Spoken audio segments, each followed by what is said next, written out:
Assalamualaikum warahmatullahi wabarakatuh. Kak Sugri para wargi kumadar ramang. Mudah-mudahan sehat walafiat ayang dina lindungan Allah Subhanahu wa taala. Dina denget ayeuna sumiguring baris ngaskeun jejer carita Sunda aji Batara Surya dina bagian anu ka-34na. Der kasadayana mararenco.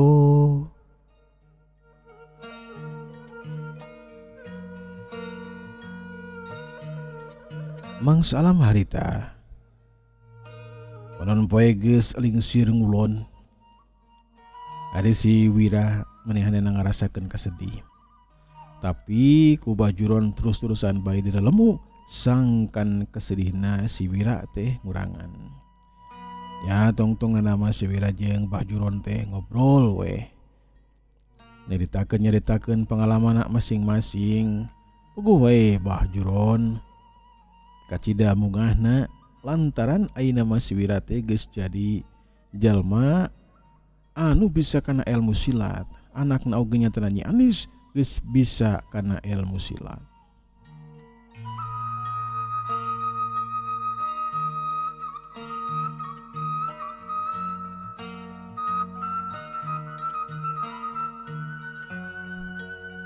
Sedangkan si Atar mah harita keur ngobrol bae manehanana bejeung indungna.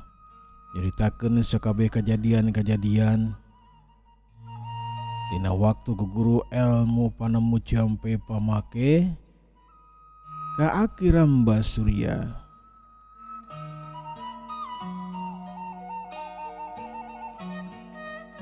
Sakabeh kajadian diceritakeun.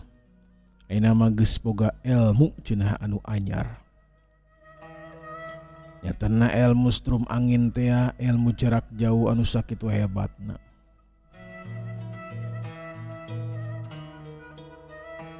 Si Atar sakapeung masok ngabohong manehanana teh. Boga ilmu anu sejina cenah anu leuwih sakti mandraguna. Malahan mah si Wira jeung Nyi Anis oge eleh cenah ku manehanana. Puguh bae indungna kacida bungahna ambusan ni teh kacida bungahna. Ayeuna mah anakna nyatana si Atar geus jadi jawara anu elmuna pinunjul.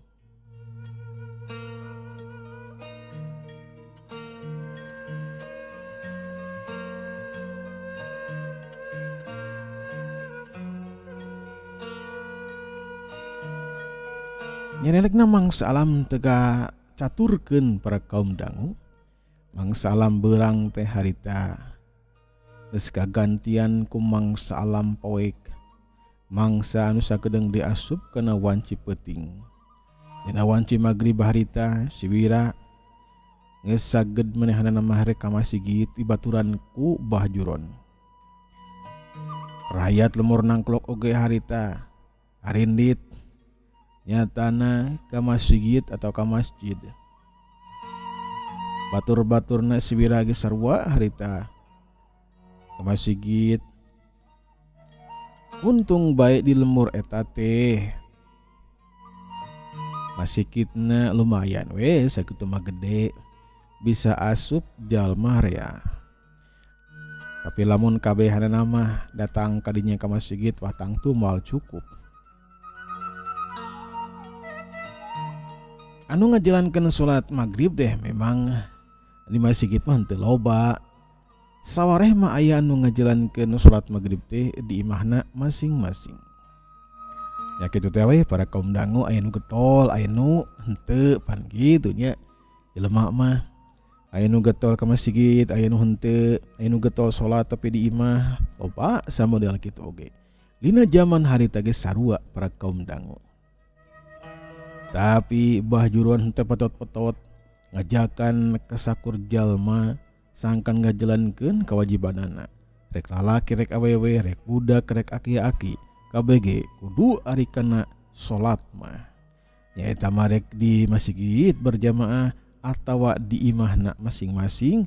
Hal ieu teh ya kumaha diri pribadina masing-masing bae.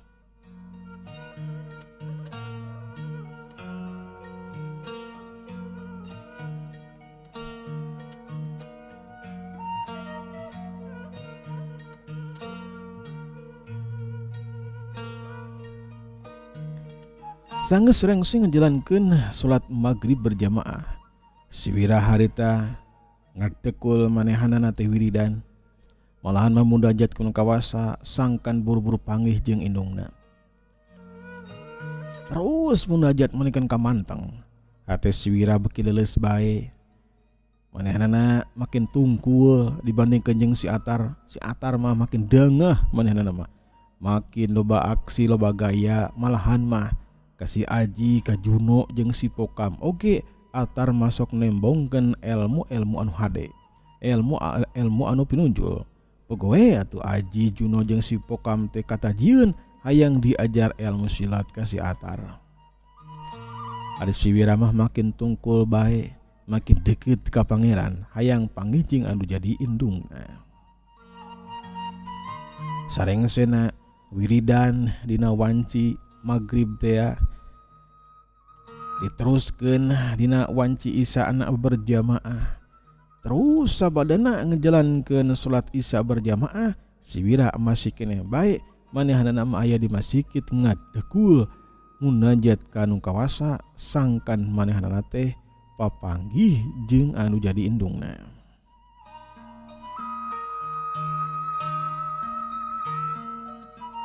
Ari di mana Bajuron harita kumpul, Bajuron, Ambu Juron, Ambu Sani, si Atar jeung Nyi Anis. Si Wira mah teu katingali. Bajuron ngartieun yen si Wira keur munajat kuna kawasa di masjid. Bajuron teu wani ngaganggu. Si Aji, Juno jeung Pokam oge balia baladna teu wani ngaganggu, ditinggalkeun be di masjid sosoranganan. Wiridan terus-terusan beki deket ka pangeran. Nyi Anis anu ngamimitian hari teh tumanya ka si Atar. Kang, ari Kang Wira teh ka mana ninggalin teu ka dieu? Teu eueuh deui ka mana itu teh? Keun bae Nyai. Dah si Wira mah kitu. Jika-jikana mah di masjid keneh sare jigana nama mungkin sare di dieu meureunnan. Maknya teh da pasti bae ari hoyongan sare mah pasti bakal di dieu. Di dieu mah tang tue haneut simut mah da aya nyabahnya. Bener ari simut mah aya Nyai. Keun we lah Nyai.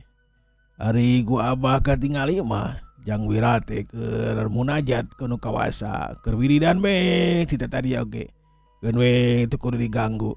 Dan kege bakal ka dieu meureunnan. Mun tengke nyameureun isukan keur bae antepkeun be lah ulah diganggu. Hayangeun panggih jeung anu jadi indungna. Mudah-mudahan we hiji mangsa mah meureun panggih deui, urang doakeun ku sararea. Coba kadinya urang mamitian daharna lah. Ngariung kieu mah yeuh. Ngeunah dahar berjamaah teh yeuh. Si Atar marikat harita nyodok sangu da meureun manehna mah lapar. Ari Nyi Anis manehna hulang-hulang asa teu genah kitunya dahar. Ari si Wira henteu dahar bareng, kahayang nama Nyi Anis bisa dahar bebarengan jeung si Wira. Tapi mun teh mah Nyi Anis teh hulang-hulang lila teuing pastina bae bakal dicuriga ku si Atar, ku Bajuron, ku Ambu Sani, ku indungna oge bakal dicuriga. Nya tungtung nama dahar bae Nyi Anis teh sok sanajan daharna teu loba. Sanggeus nareng si dahar si Atar madek ngajak ngobrol jeung Nyi Anis. Tapi hanya kal ngobrol sakedeung Nyi Anis katampuna teh geus tunduheun. Nya tungtung nama Nyi Anis mangangloyong we harita teh ka engon. Ari si Atar mah harita hulang-hulang bae manehna nama sorangan. Bajuron oge geus asup ka engon, Ambu Juron geus sarua. Kulantaran si Atar hulang-hulang bae, Ambu Sani harita maturan ka si Atar. Ditanya, kunaon bet hulang-hulang kitu? Kunaon Ujang? Geuningan bet ngahulang kitu? Tong seur emutan Jang. Keun bae anu geus mah. Dicucum indungna si Wira. Keun hiji mangsa ge bakal ka dieu. Yakin Ambu mah. Ini soal eta Ambu. Soal naon deui atuh Ujang ieu teh? Ngobrolna tong di dieu Ambu ah. Bakal kadangueun ku si Abah. Ya terus kudu di mana atuh Jang? Panita geus peuting, sukan we tulah ngobrol nanya. Da ambu teh geus tunduh ieu teh yo. Nya sok gue atuh ari ambu geus tunduh mah. Sukan ulang ngobrol munya. Ambu Sani lain teu hayang cumarita sebenarnya mah. Lain teu hayang uplak ngobrol jeung anu jadi anak. Tapi hareurin ari ngobrol di imah batur mah bisi anu dicaritakeun ku si Atar teh mangrupakeun Rusia. Koloyong Ambu Sani teh harita ka kamarna koleda ker sare Ambu Sani. Sedangkan si Atar mah teu kabagian kamar, manehanana kudu sare di tengah imah atawa sarena teh di tepas.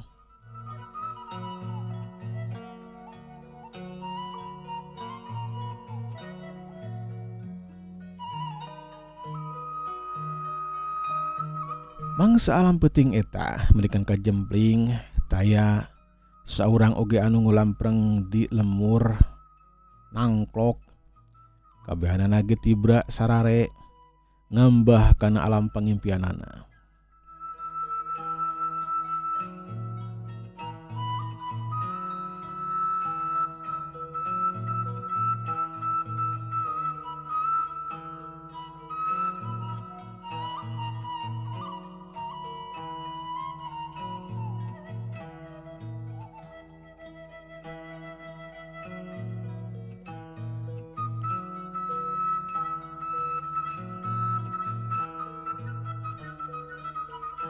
Anu kadenge teh dina peuting harita sora babence ciang-ciang.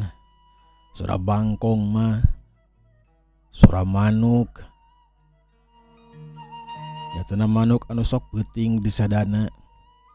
Pikeun jalma nu borangan mah eta sora manuk teh pikasieun. Lalai badot sing gayabag. Neangan kadaharan dina mangsa alam peuting harita.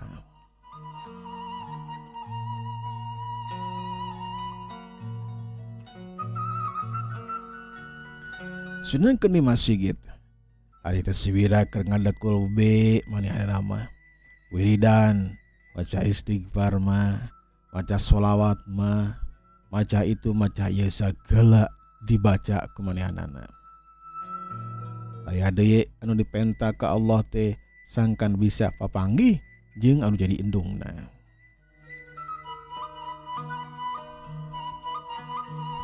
Di tempat sejen harita aya jalma nu cucurelatan kokolepatan asup ka lembur nengklok. Pangawakan eta jalma teh sembada jangkung. Kumis wibaplang buuk panjang. Make bajuna teh baju hideung saperti jubah bae anu dipakena teh kekelebetan. Curilat, curilat, curilat, curilat. Kalayang kirimna harita ngalayang. Lincak susunan imah rahyat lemur nangklok teh estoning hampang pisan awakna eta jalma. Celik pancuh nangtung saterusna mah kalayang lumpat deui luncat deui kitu jeung kitu bae. Nu antukna mah eta jalma teh ngarandeg deketeun imahna Bahjuron. Di deketan imahna Bahjuron aya hiji imah deui tatanggana. Ta eta jalma teh pancu nangtung di imah tatangga Bahjuron dina susunan imah pisan. Susunan imahnana di zaman harita mah can make kenteng. Tapi masih kena make euri injuk jeung sabangsa-sabangsana. Eta jalma teh mangrupakeun jawara katinggalina nama neuteup we ka imahna Bahjuron. Jika di imah Bahjuron teh aya nu herang bae, neuteup seukeut bangun anu hayang buru-buru papanggih atawa hayang buru-buru ngameunangkeun anu aya di jero eta imah.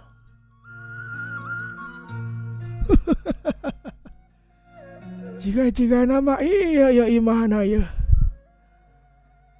Di jero ieu imah ieu aya jalma anu elmuna hebat ya.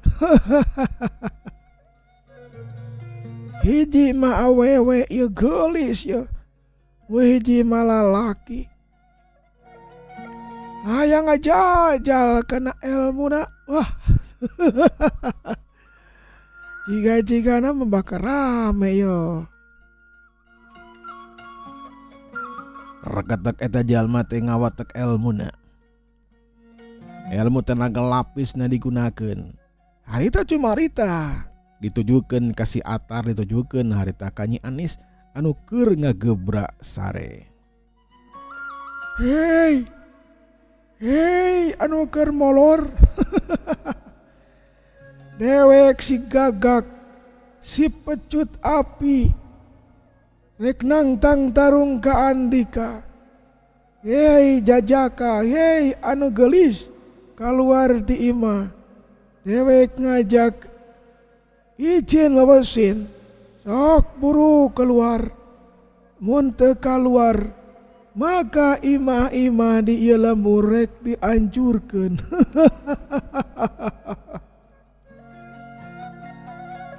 Koreja harita si Atar langsung hudang.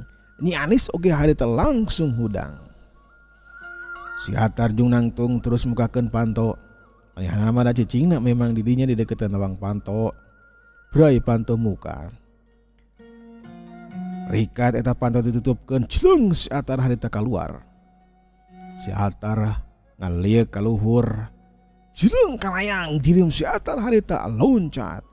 Langsung luncat nana teh kasusunan imahna Bahjuron. Calik harita pancun nangtung. Ilmu silat si Atar memang hebat.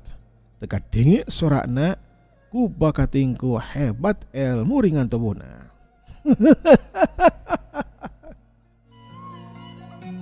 Ning tah anjeun geus kaluar euy, saha ngaran? Dewek penasaran yo. Hari kanu bisa karena ilmu silat mah dewek terjadi penasaran. Sebutkeun ngaran, oi, memeh modar, sebutkeun heula.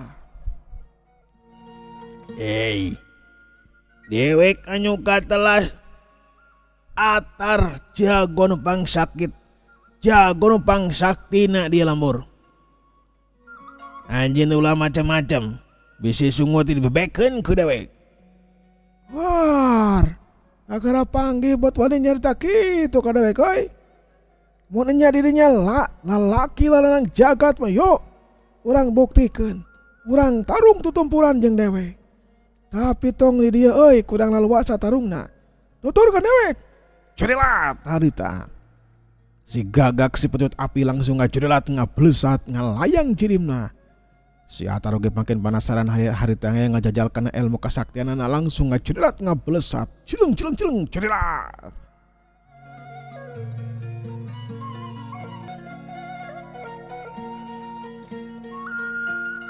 Dua jirim harita cocorilatan kokolepatan dina luhur susunan imah warga.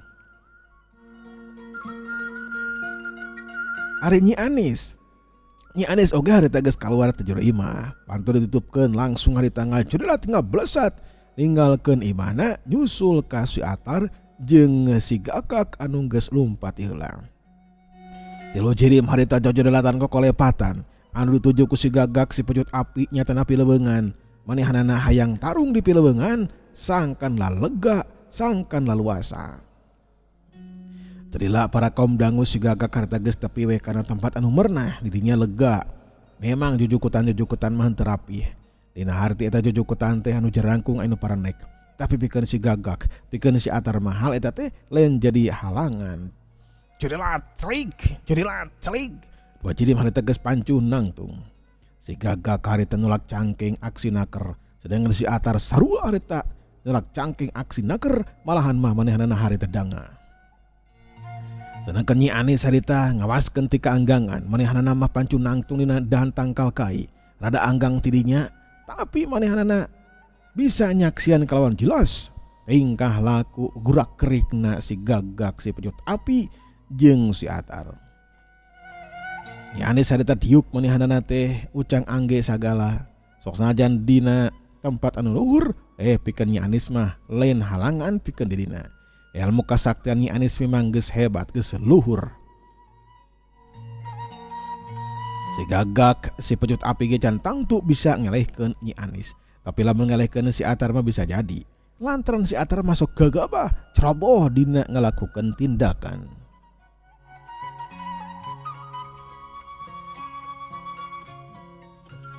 Urang mimitian oi, urang mimitian. Sok keluarkan ilmu silat anjeun teh euy. Sok keluarkan. Ilmu silat anu hebat anu hade nu pangsaktina keluarkan ayeuna keneh. Euleuh waktosna para kaum dangu. Lajeng kantun kesedena. Wassalamualaikum warahmatullahi wabarakatuh.